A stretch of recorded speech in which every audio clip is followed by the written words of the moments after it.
On entend souvent toutes sortes de rumeurs quand il s'agit de retraite à l'étranger. Certains affirment qu'il suffit de s'installer sous le soleil pour continuer à percevoir sa pension sans la moindre difficulté, tandis que d'autres prétendent que l'on est obligé de revenir en France pour en bénéficier. La vérité, comme souvent, se trouve entre ces deux extrêmes et mérite d'être comprise dans le détail.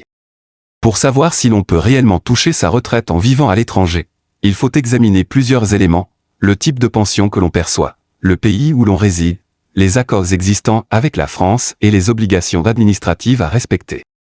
Pour la pension de base versée par la Sécurité sociale, la règle générale est rassurante, il est possible de la toucher presque partout dans le monde, à condition de remplir certaines formalités. Cela signifie qu'il n'est pas nécessaire de rentrer en France juste pour continuer à percevoir ce revenu. Cependant, il existe une obligation incontournable, fournir régulièrement un certificat de vie, un document officiel qui prouve que le bénéficiaire est toujours vivant. Ce justificatif, qui peut être exigé une ou plusieurs fois par an selon les caisses, est indispensable pour éviter la suspension des paiements. Dans certains pays, il peut être établi gratuitement auprès de l'ambassade ou du consulat français, tandis que dans d'autres, il faudra passer par les autorités locales, ce qui peut être plus long. Pour les retraites complémentaires, comme celles versées par l'Agirc-Arrco, le principe est similaire. Elles peuvent être perçues à l'étranger, mais certaines situations exigent plus de rigueur, notamment lorsque le pays de résidence n'a pas signé d'accord de sécurité sociale avec la France. Dans ce cas, les démarches peuvent se compliquer et nécessiter plus de temps.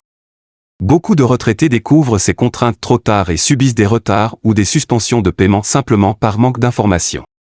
Certains avantages, en revanche, ne suivent pas à l'étranger. Des aides comme l'allocation de solidarité aux personnes âgées ASPA ou certaines allocations logement sont réservées aux résidents en France et sont perdues dès que l'on s'installe hors du territoire. Cela peut représenter une perte significative chaque mois, ce qui rend essentiel de calculer précisément ses revenus avant de partir. La France a signé de nombreuses conventions bilatérales avec différents pays, comme l'Espagne, le Portugal, le Maroc, le Canada ou encore la Thaïlande, ce qui facilite le versement des pensions sur un compte étranger, la validation de trimestres travaillés à l'étranger ou l'évitement de la double cotisation. Toutefois, si le pays choisi n'a pas d'accord avec la France, le versement reste possible mais les démarches sont souvent plus longues et plus complexes. Un autre point important est la fiscalité. Vivre à l'étranger ne modifie pas le montant brut de la retraite, mais peut changer la manière dont elle est imposée. Selon les conventions fiscales, l'imposition peut se faire en France, dans le pays de résidence ou, dans de rares cas, dans les deux. Il est donc essentiel de se renseigner pour éviter toute double imposition et savoir où et comment déclarer ses revenus. La question de la santé ne doit pas non plus être négligée. Dans l'Union européenne et dans les pays ayant signé un accord, on peut bénéficier d'une couverture via la carte européenne d'assurance maladie ou un dispositif équivalent. En dehors de ces zones, il est souvent nécessaire de souscrire une assurance santé privée, parfois coûteuse avec l'âge. Certains optent pour la Caisse des Français de l'étranger afin de conserver une couverture proche de celle de la Sécurité sociale française, mais cela implique des cotisations à prévoir dans son budget. Pour la pension de réversion, les règles varient aussi selon le lieu de résidence. Dans la majorité des cas, le versement se poursuit même à l'étranger, mais certains paramètres comme le plafond de ressources peuvent être recalculés en fonction de la législation locale.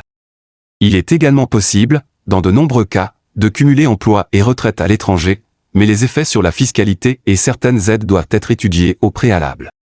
Enfin, un conseil simple mais essentiel, toujours maintenir ses coordonnées à jour auprès de toutes ces caisses de retraite. Un changement d'adresse non signalé peut entraîner l'arrêt des paiements, et relancer les versements depuis l'étranger peut prendre des mois. En définitive, il n'est pas obligatoire de revenir en France pour toucher sa pension, mais il faut préparer son départ avec soin. Vérifier les accords entre la France et le pays d'accueil, comprendre les obligations administratives, anticiper les conséquences fiscales et maintenir un suivi régulier avec ces caisses sont les clés pour profiter pleinement de sa retraite à l'étranger, sans mauvaise surprise et avec l'assurance de préserver ses droits.